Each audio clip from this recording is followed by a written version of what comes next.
88.1 this morning. That is the lowest weight I think I've shown on camera. My lowest weight in so far is actually 87.7 kilos. That was yesterday. So I'm 0.4 up on yesterday. That's fine because yesterday was a training day, so I had a little bit more food, so I have a little bit more inflammation in my body. Today is a rest day, so I've got my 50 minutes of cardio to do on the Stairmaster, which is going to be a long old journey. I've done one of these before. The change got made last week to 50 minutes, 5-0, LIS, low intensity steady state, 140 beats per minute. That's my heart rate. That's just to ensure that I'm pushing myself hard enough for long enough to be able to cause the change that we need to. It's a lot of cardio, but it's what I need at this point. I'm still eating a lot of food, so just 2 of those 50-minute cardios a session a day, and it comes in. Like, I can really tell the difference today, guys. I can really, if you see like the skin's getting really tight, guys, I'm really starting to come in quite quick after doing that. I've only done one session. I feel like that was the catalyst for me to drop off. So my gym, the one that I go to, Fitness Mill, if any of you guys ever want to meet me there, if one of you guys want to train and come over, get a train to Stroud, drop me a DM, we'll do it. But they unfortunately do not have a Stairmaster. Now, they've got a stepper, which is the one where you just kind of go up and down, up and down. I can't fathom doing that for 50 minutes. I'm not gonna do that for 50 minutes. So I'm actually gonna go to another nearby gym and see if they've got one, and then maybe just see if they can do me a little deal, because I only wanna use it like 4 times a week, but it's gonna be in the mornings, every single morning, so we'll see what they can do. I'm gonna get changed, and then we'll go.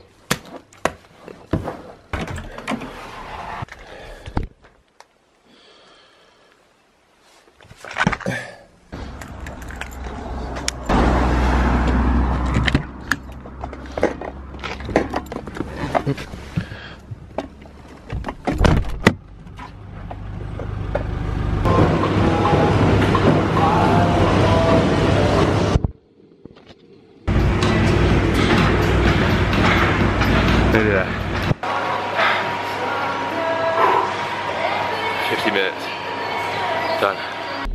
Oh, it's safe to say that 50 minutes is hard.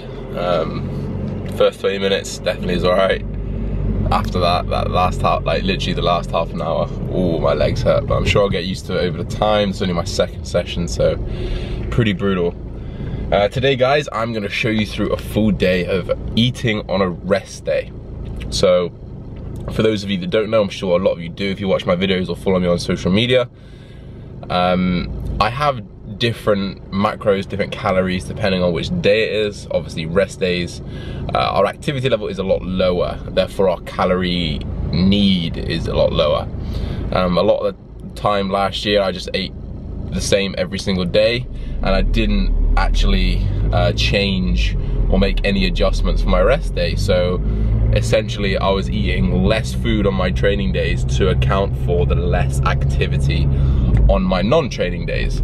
So essentially all I'm doing is having 2 lower calorie days a week to account for the rest days, which just allows me to have my calories slightly higher on training days. So kind of putting more focus on training, putting more, just more energy on those training days so I can perform better.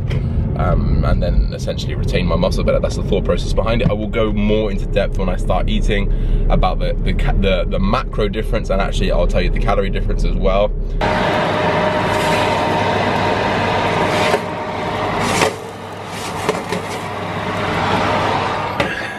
So guys, just as I'm prepping my next meals, let's talk a little bit about the macros for today.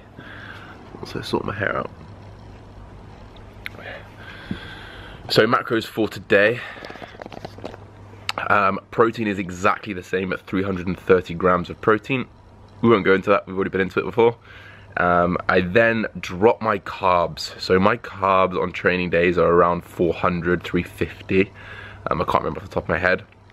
So we drop my carbs right down to 80. Other than just to keep my body going, there's no real need to keep my carbohydrate intake really high. My protein's going to help me with my recovery, and also some of that is going to go through, I think it's called glycolysis or something like that, which will transfer into carbs anyway. So I will be recovering, and then my fats are right around 50 grams, 50 or 60 grams. Basically that just averages me over the week, because there's 2 rest days, so you add those to the 5 training days, it averages me at 330 grams of protein, because it's the same.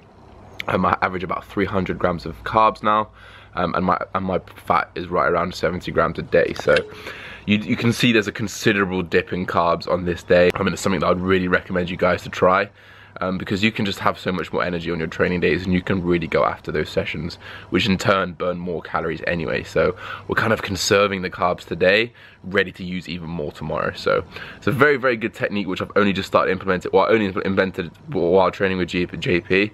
And it's really something that I'm gonna continue to use in the future. So that's where the macros stand. It's pretty much protein fats all day. My first meal is 170 grams of beef with a little bit of mixed veg. That's pretty much it. That's 5% fat, so quite low fat. My second meal is going to be 200 grams of chicken with 40 grams of avocado. My third meal is going to be 240 grams of whitefish. I use basa. I'll just put that in like a salad. My fourth meal would be another 200 grams of chicken with 100 grams of sweet potato. That'd be my only carb source for the day, other than trace macros through the vegetables and stuff. But that's more fiber, so it doesn't really matter anyway. My fifth meal will be 165 grams of chicken again, and that will be with 1 whole egg just for some fats. And then just before I go to bed, it'll be 150 grams of yogurt. That'd be low fat yogurt. I use the Faye 0% ones. Faye, Googled that. And then just a protein shake before bed. So it's a really high protein, pretty low carb, pretty low fat, to be honest. So this is just a real good fat burning day, and just keep me ticking over till the training days.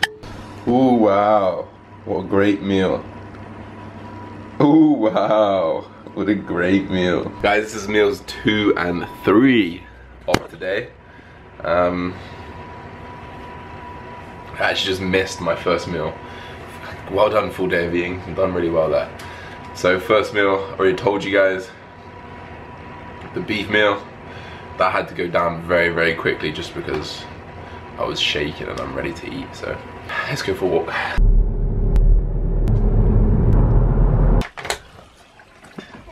What's that on? Yeah. Boost. Up. Up. Boost. Sit. Up. Sit. Sit.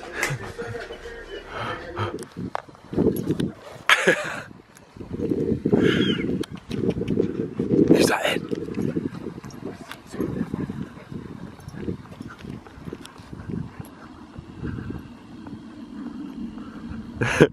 This is what happens when you take a big dog out for a long walk.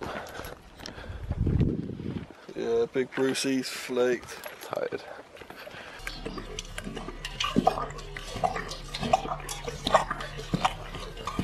Guys, we're going on to meal 4. Got 200 grams of the chicken, and we're just gonna go for this whole pack of asparagus. I'm probably just gonna have 2 of these today, as I'm feeling good. I don't want to upset a new load weight tomorrow, so I'm pretty much predicting another low weigh in tomorrow after that cardio, because I was hard. So this is meal 4. I've got meal 5 here, prepared, ready for post.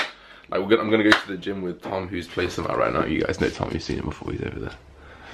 But I'm just gonna do like a load of steps, because I could just go to the treadmill, do some steps, come back here after. Easy peasy, lemon squeezy. So, as you can see, and as you'll see by my story a lot, I often end up here on the treadmill.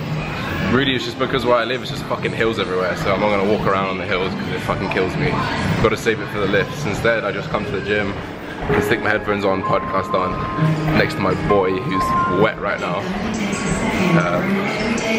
And I can just get my steps in that way, so.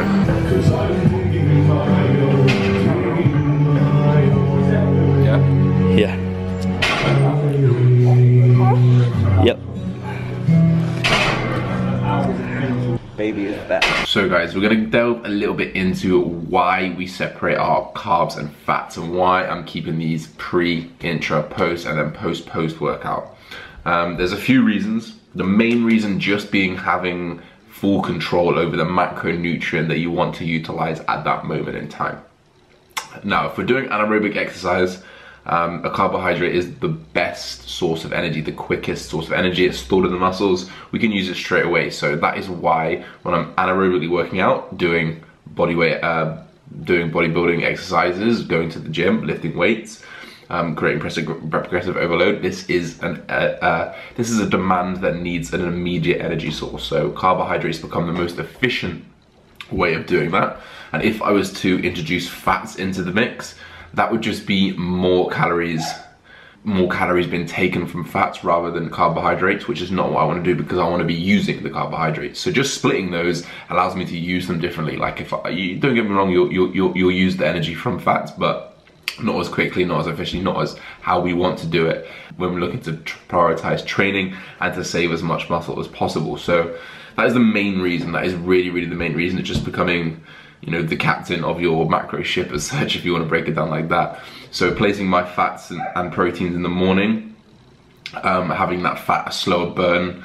I don't really need the immediate energy just because I'm kind of up and about. I'm not really doing anything, going about my day. I'm doing my work, you know, maybe going for a walk at maximum.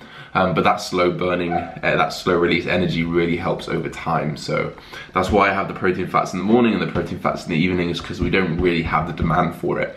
And once we create the demand, once the demand is nearly there, that's when we start putting in the carbohydrates, not to react any insulin, not to react any spikes in insulin or anything like that. It's merely just to harness the energy source available and to have full control over that. So the thing is that when we do talk about this, I would say this is definitely advice for more the advanced lifter, as we do know that nutrient timing isn't a really important factor on our pyramid of what we should be prioritizing. However, it is something that you can utilize if you want to start taking it seriously, if you want to start, maybe just trial it yourself as well, because it might not work for you at the end of the day.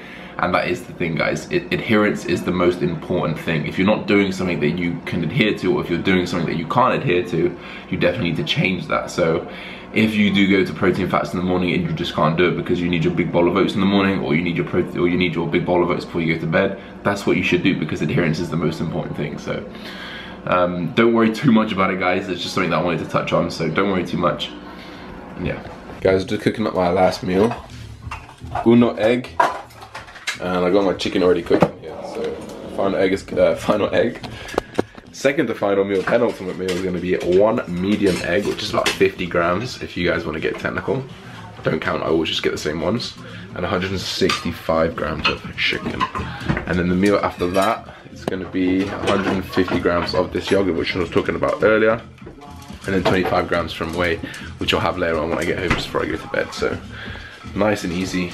I can't wait to eat. I'm pretty hungry, to be honest. It's been a hard day.